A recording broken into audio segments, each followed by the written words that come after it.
Alrighty, so I spent a couple of years and tens of thousands of dollars to learn how to tell stories. Most people think that film school is about learning how to use a red camera or a gimbal. It's not. It's about learning how to see.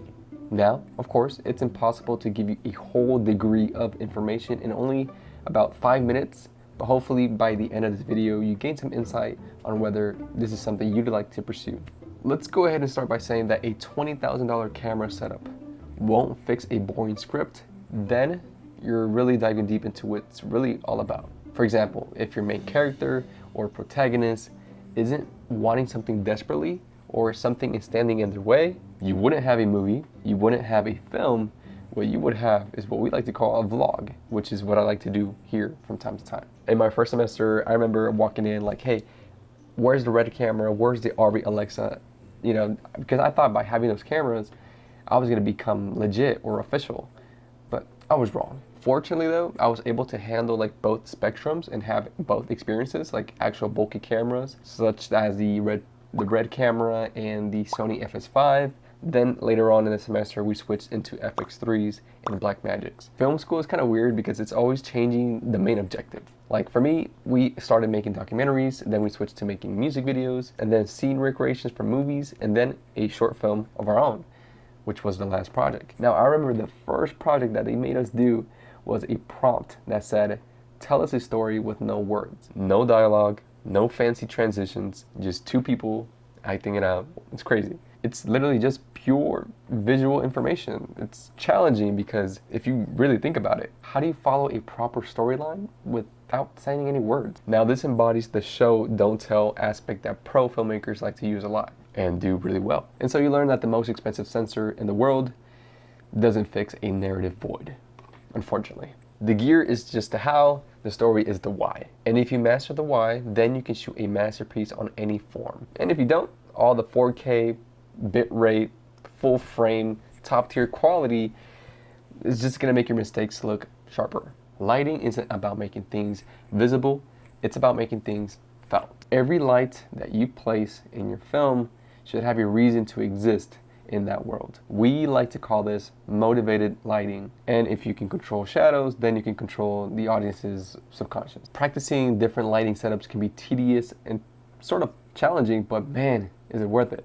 A mistake that I used to do a lot actually was leaving the overhead lights on, which means like the house lights, like the fan light. I point over here because there's a fan right here. Now, if you leave those lights on, like the one from the fan, you don't really have control over that light source. And so lighting is about motivation. When I made my short film and one of my main characters were surrounded by windows, I chose one main window to be my motivated light by using a key light with a softbox. Now, don't get me wrong, the best source of light that you have, which is free, is the sun. And so my recommendation to you is to learn how to maneuver that first. And those were our first projects, by the way.